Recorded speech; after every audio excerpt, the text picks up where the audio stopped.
آج ہم قرآن کی ایک بہت ہی خاص سورت یاسین کی بات کرنے والے ہیں۔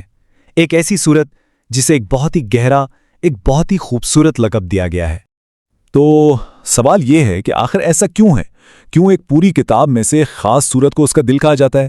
اس کے پیچھے کیا راز ہے؟ چلیں آج ہم مل کر اسی سوال کا جواب ڈھونڈتے ہیں۔ اچھا، تو یہ لقب آیا کہاں سے؟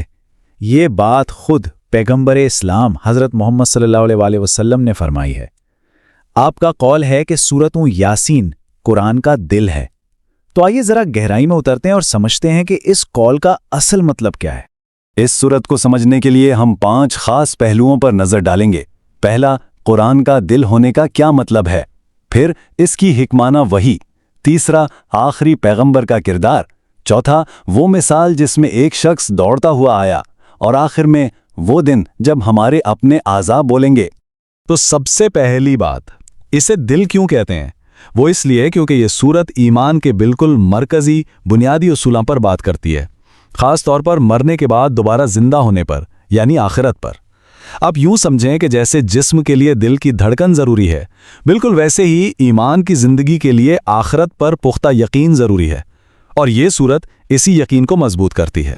اچھا، تو اس دل کی گہرائی کو جاننے کے لیے ہمیں وہیں سے شروع کرنا ہوگا جہاں سے یہ سورت شروع ہوتی ہے، یعنی خود قرآن کی تعریف سے۔ سورت کی ابتدائی آیات ہمیں بتاتی ہیں کہ یہ وحی کیسی ہے۔ قرآن کے لیے ایک لفظ استعمال ہوا ہے، حکیم۔ اب یہ کوئی عام لفظ نہیں ہے، اس کا مطلب بہت گہرا ہے۔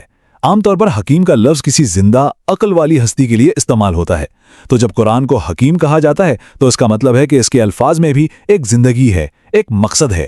اور اس کا دوسرا مطلب ہے کمال تک پہنچایا ہوا، یعنی ایک ایسی کتاب جو بالکل پرفیکٹ ہے، جس میں کوئی غلطی، کوئی تضاد نہیں ہے۔ اور یہ حکمت اور کمال ہمیں قرآن کے انداز میں صاف نظر آتا ہے۔ یہ کسی انسان کا لکھا ہوا کلام لگتا ہی نہیں۔ کبھی بات ہو رہی ہوتی ہے تیسرے شخص میں اور اچانک کلام کرنے والا خود سامنے آ جاتا ہے۔ کبھی ایک سیدھا سا بیان چل رہا ہوتا ہے اور ایک دم سے ایک گہرا سوال پوچھ لیا جاتا ہے۔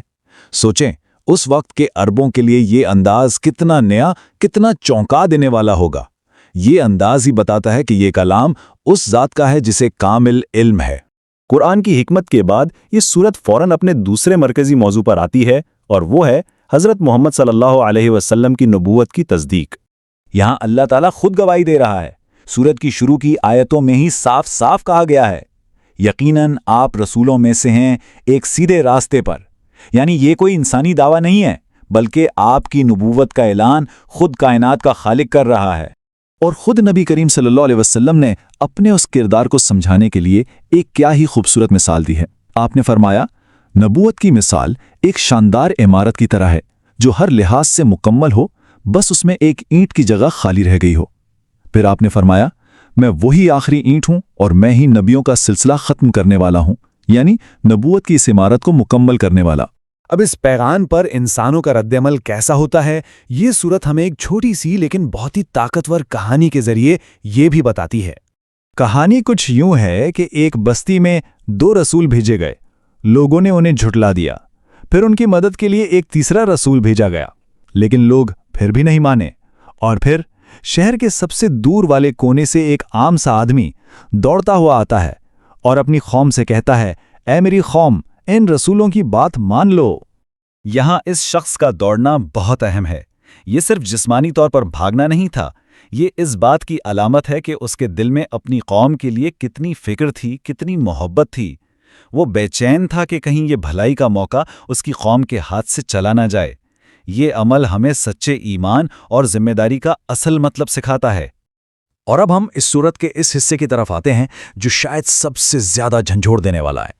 اس کا سب سے بڑا موضوع، یعنی حتمی جواب دہی کا دن، یوم حساب۔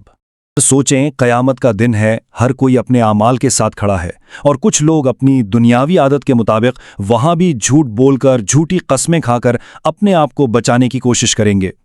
لیکن اس دن ایسا نہیں ہو سکے گا۔ سچائی ایسے سامنے آئے گی جس کا ہم تصور بھی نہیں کر سکتے۔ قرآن کہتا ہے کہ اللہ ان کے منہوں پر مہر لگا دے گا، اور پھر ان کے اپنے ہاتھ بولیں گے، ان کے اپنے پاؤں گواہی دیں گے کہ وہ دنیا میں کیا کچھ کرتے رہے تھے۔ سوچئے، انسان کے اپنے ہی اعضاء اسی کے خلاف گواہ بن جائیں گے۔ اور یہ منظر اور بھی شدید ہو جاتا ہے۔ جب وہ لوگ حیرت سے بے بسی سے اپنی ہی کھالوں سے پوچھیں گے تم نے ہمارے خلاف گواہی کیوں دی؟ اور جواب کیا ملے گا؟ ہمیں اسی اللہ نے بولنے کی طاقت دی ہے جس نے ہر چیز کو بولنا سکھایا ہے۔